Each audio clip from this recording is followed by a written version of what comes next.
Apparition divine, racisme et questionnement identitaire, ça a beau ressembler à un planning de BFM TV, c'est bien ce qui est raconté au sein de cet épisode, au gré de non pas une, mais de deux selon moi, rencontres fortuites.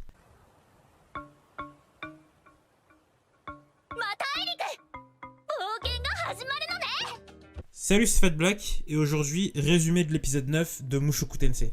C'était un épisode qui, personnellement, m'a beaucoup ému, que j'ai trouvé vraiment bien, vraiment... C'est le genre d'épisode que j'aime, personnellement. Mais du coup, on va commencer par un petit résumé. Dans cet épisode, on fait suite à l'incident magique qui s'est produit à la fin de l'épisode 8, et on retrouve Rudeus dans une dimension blanche, dans laquelle il est dans son ancien corps. Très rapidement, il fait la rencontre du dieu des humains, avec lequel il aura une discussion. Après quoi, il se réveille dans son corps d'enfant et fait la rencontre de Ruiger, que je vais appeler Rui, parce que sinon je vais jamais réussir à faire cette review, qui est un Speld. Très rapidement, il fait le constat que Gillen n'est pas avec lui, mais que Eris est bien présente, et décide de faire route avec lui. Et après ça, on voit le nouveau trio formé par Eris, Rui et Rudeus rejoindre un village de démons, qui est celui des parents de Roxy. Et donc, que dire de cet épisode ? Déjà, on peut dire qu'il était génial. En tout cas, à mes yeux, il l'était. Je disais en introduction de cette vidéo qu'il y avait une apparition divine, c'est le cas de le dire, puisque c'est littéralement ce qui se passe au début de l'épisode. Rudeus est confronté à l'apparition d'un dieu, qui lui explique que concrètement, suite à une catastrophe magique, il a été téléporté sur le continent des démons. Très rapidement, quand il se réveillera, il fera le constat qu'il est téléporté dans ce continent avec Eris, et même si elle n'est pas présente dans cet épisode, Gillen a sûrement été téléporté là aussi. Mais du coup, ce qui se passe entre Rudeus et ce dieu, c'est qu'ils ont une discussion à propos du sort de Rudeus avant que ce dernier ne puisse avoir conscience qu'il est sur le continent des démons, et cette discussion était selon moi très intéressante, puisqu'elle permettait à Rudeus de laisser parler son, entre guillemets, vrai lui, 味方笑っちゃうね異世界転生とか夢見させておいて結局ゲームオーバー浮かれた俺を見るのは楽しかったか全く信用できないね puisque en faisant le constat qu'il était dans le corps de son avatar, il a cru qu'il était mort et qu'il allait retourner à sa vie passée. Et durant cette discussion avec le dieu, en fait, on peut constater de l'énorme attachement qu'il a envers cet univers et de sa volonté à réellement réussir à refaire sa vie. Parce que là, il a eu le sentiment d'avoir échoué sans réellement comprendre pourquoi. Et on voit cette frustration, on voit cette peur de retourner dans son ancien univers. Même si, comment dire, il l'exprime pas avec des larmes ou avec de la tristesse. Il l'exprime en faisant preuve de mépris vis-à-vis de ce dieu. Et honnêtement, voir Rudeus comme ça, même sous l'apparence de sa version perverse de notre monde à nous, ça m'a ému.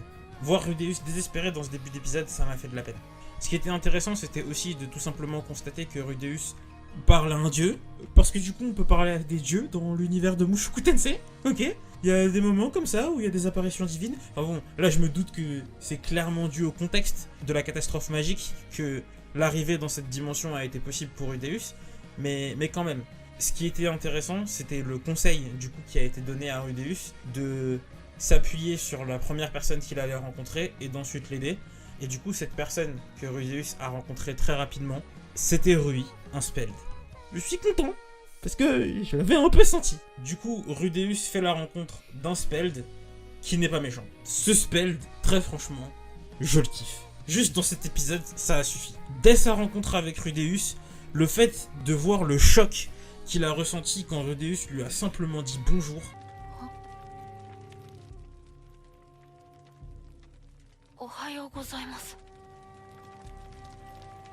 C'est là que personnellement j'ai eu un affect pour le personnage. Et du coup, c'est vraiment dès qu'on l'a vu.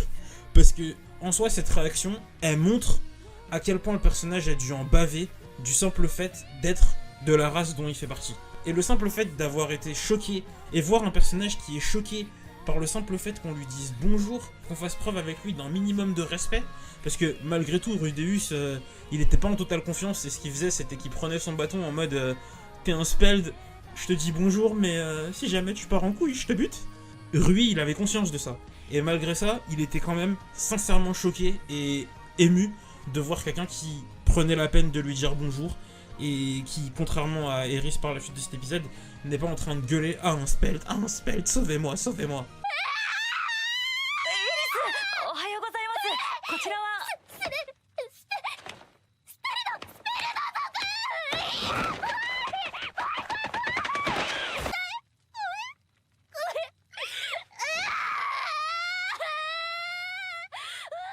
れが普通の反応だ。 Vraiment, cette rencontre entre lui et Rudeus, déjà, de base, je l'avais kiffé. 俺を見ても怖くないのか。 助けていただいた方を怖がるのは失礼ですよ。 Mais ce qui était le plus intéressant, et c'est le développement qu'il y a pu avoir tout au long de cet épisode sur la question du racisme. Le point le plus évident, c'est bien entendu le début de cet épisode entre Eris et Rui. Le moment où on voit que Eris a peur, énormément peur de Rui à cause du simple fait qu'il a un speld. Et en fait, ce que ça nous montre, c'est qu'elle a peur de lui parce qu'elle ne le connaît pas. C'est également aussi parce qu'elle a été endoctrinée, comme la plupart des personnes de son pays, à croire que les spelds étaient naturellement méchants, étaient des monstres qui viendraient les tuer dans leur sommeil s'ils étaient pas sages ou ce genre de trucs. Il y a plein de comptines sur les spelds dans leur contrée.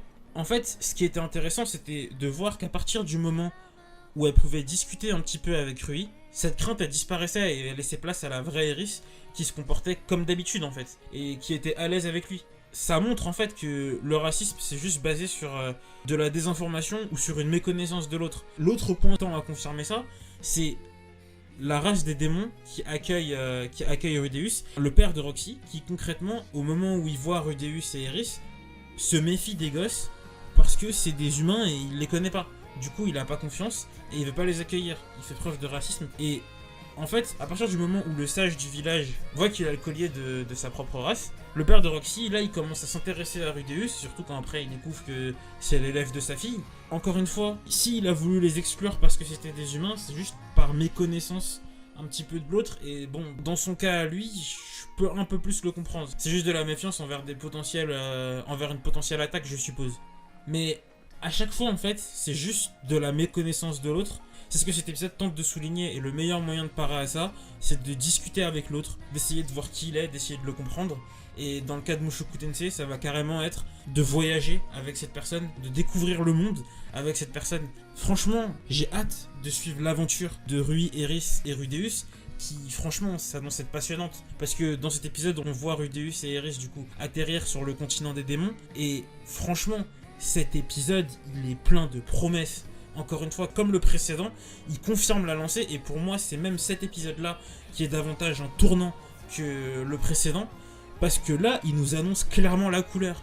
Il nous dit que là, on va suivre le voyage de Rudeus, Rui et Eris vers le continent principal, pas le continent des démons, quoi, je sais plus le nom je sais plus quelle est l'appellation exacte. Ça va être super, ça va juste être super. Il y a aussi, du coup, comme je le disais en introduction, toute la question identitaire, enfin tout ce qui est questionnement identitaire qui est posé dans cet épisode, qu'il est de base dans la rencontre entre Rudeus et le dieu, mais qu'il est aussi pour Rui, qui concrètement a une ambition mais impressionnante. ルイジェルド殿にはスペルド族の悪評を取り除きたいという目的があるのだ。 Son ambition, c'est de laver l'honneur des Speld, qui concrètement se font traîner dans la boue parce que tout le monde croit qu'ils tuaient aveuglément et spontanément n'importe qui pour n'importe quelle raison. 違う！事実ではない。あれはラプラスの陰謀だ。 Je sais, oui, je sais. C'était une feinte de la place. J'ai compris. Mais du coup, il a pour ambition de laver l'honneur de tous ses camarades en tant que chef des guerriers. Son ambition, elle est tellement noble. だからこそ、戦士たちの長として、俺がそれをなくさなければならない。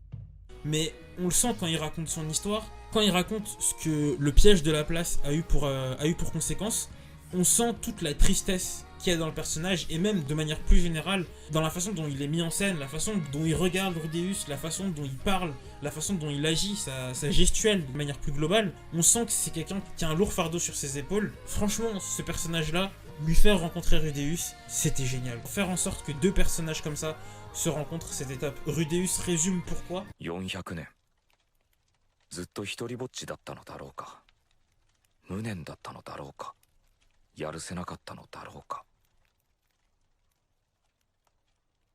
後悔か。 Rudeus explique que concrètement, Rui, à cause des événements produits par la place, a dû ressentir énormément de regrets pendant 400 ans, et ça fait écho aux propres regrets que Rudeus a pu avoir dans sa propre vie. Évidemment, le niveau n'est pas le même. Dans le cas de Rui, il a dû probablement massacrer sa famille, massacrer des proches à lui à cause des lances de la place. Et Rudeus, lui, son regret, c'est de pas avoir réalisé sa vie. Ce qui compte ici, c'est pas vraiment qui a la plus grosse souffrance. Ce serait débile de chercher à comparer les souffrances. C'est pas les mêmes. Ce qui est important en fait ici, c'est que de par le fait que Rudeus puisse comprendre la souffrance vécue par Rui, il accepte de l'aider et surtout accepte de compter sur lui pour le périple qu'ils vont avoir à mener ensemble. Et vraiment entendre Rudeus dire ça, voir Rudeus faire confiance à quelqu'un, c'est génial dans cet animé. Rudeus est assez méprisant envers les personnes qu'il rencontre et dans cet épisode-là, en fait, j'ai vraiment eu la sensation que Rui, il lui faisait sincèrement confiance. D'habitude, Rudeus, il est vraiment méfiant et arrogant vis-à-vis de son entourage, mais là, après avoir écouté le passé de Rui, et du coup entendu son histoire, il a été profondément touché. Personnellement, je l'ai été aussi, en entendant le passé de Rui. Leur périple m'intéresse, leur périple me hype. Ce que Mushoku Tensei a fait, c'est ouf. Honnêtement, j'ai l'impression de voir le début d'une nouvelle histoire. Je comprends ce que les fans du light novel voulaient dire par c'est vraiment le début de Mushoku Tensei, parce qu'effectivement, jusqu'ici, des épisodes 1 à 8, on assistait à l'arrivée de Rudeus dans un univers, et là, dans cet épisode 8, on a cassé tout. C'est comme si l'histoire recommençait de zéro. Les 8 premiers épisodes étaient extrêmement nécessaires, et je vais expliquer pourquoi après, mais là, on dirait vraiment qu'on est sur quelque chose de complètement nouveau. Franchement, c'est impressionnant ce que Mushoku Tensei fait. On est sur une quête d'aventure en fait, où on va vraiment, c'est obvious, mais Rudeus, Rui et Eris vont parcourir le continent des démons, vont faire des rencontres, vont se taper contre des monstres, vont avoir des combats à mener, c'est vraiment évident. Et franchement, ça va être super intéressant. Ils vont être confrontés surtout du coup, je pense, au racisme latent dans les villes dans lesquelles ils vont atterrir. C'est pour ça que la présence de Rudeus et Eris pourra être importante pour aider à la quête personnelle de Rui.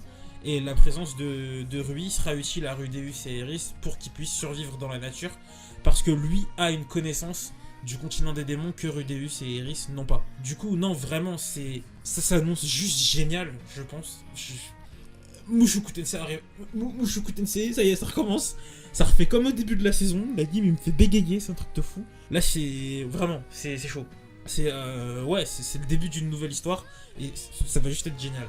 Mais du coup, le fait que les 8 premiers épisodes nous aient été introduits jusqu'ici, c'était important parce que du coup, je pense que les personnages qui nous ont été montrés vont avoir leur importance par la suite.